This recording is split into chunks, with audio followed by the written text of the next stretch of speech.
The Queen greeted fans in Scotland with a wave and a smile as she arrived in Edinburgh as part of her first outing since the Platinum Jubilee yesterday, and new video shows he alighted the royal train without any assistance.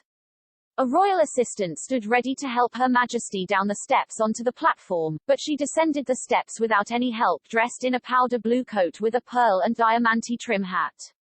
Her Majesty is shown stepping off the royal train and smiling before waving to her fans. Policemen stand in front of the entourage in the video, which soon fills up the platform as the Queen departs using her walking stick. The footage comes as the Queen begins her traditional trip to Scotland on Monday for a week of royal events. The 96-year-old, who has cut back on public engagements due to mobility issues, showed no sign of discomfort when handling the journey. Royal sources prior to the Jubilee that the Queen would miss the Epsom Derby for the third time of her reign in order to pace herself for the festivities, which took place over a 4-day weekend marking her 70 years on the throne.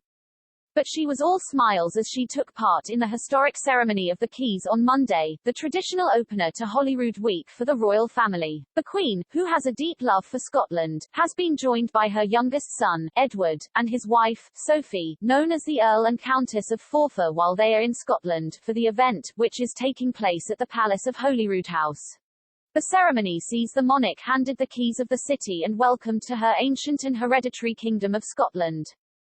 A guard of honour was provided by the Balaclava Company, the Argyll and Sutherland Highlanders.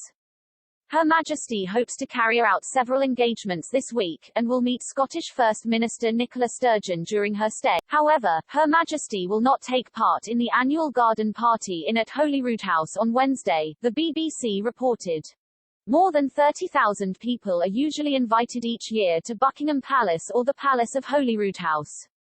The events are normally used to recognise and reward public servants but require many hours of standing, with the royal family taking the view that such events will be too taking for Her Majesty, who has only recently recovered from COVID-19. The Queen last hosted a Buckingham Palace garden party in 2019. Before the virus, her children, including Prince Charles, will be supporting her all week, but Prince Andrew will stay away because of controversy about his settlement with Virginia Roberts Giuffre, an abuse victim of his friend Jeffrey Epstein. Dressed in a powder blue silk wool coat and dress by Stuart Parvin, paired with a hat by Rachel Trevor Morgan, the Queen was symbolically offered the keys to the city by Edinburgh Lord Provost Robert Aldridge. The tradition dictates that the monarch returns them, entrusting their safekeeping to the city's elected officials.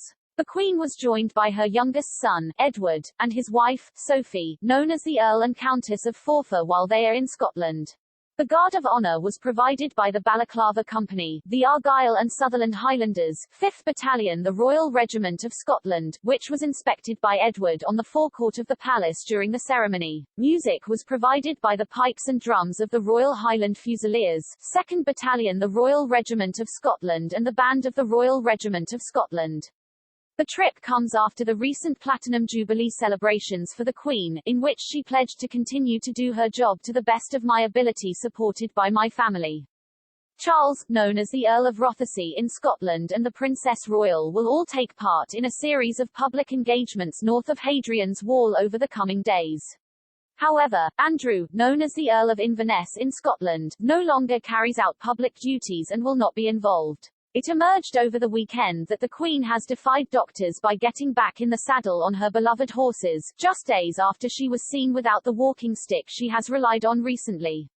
9 months after she was advised to stop riding, the 96-year-old monarch has reportedly been on horseback in Windsor. She is also due to attend an Armed Forces Act of Loyalty parade at the palace on Tuesday, although some engagements during the week will be covered by other members of the royal family.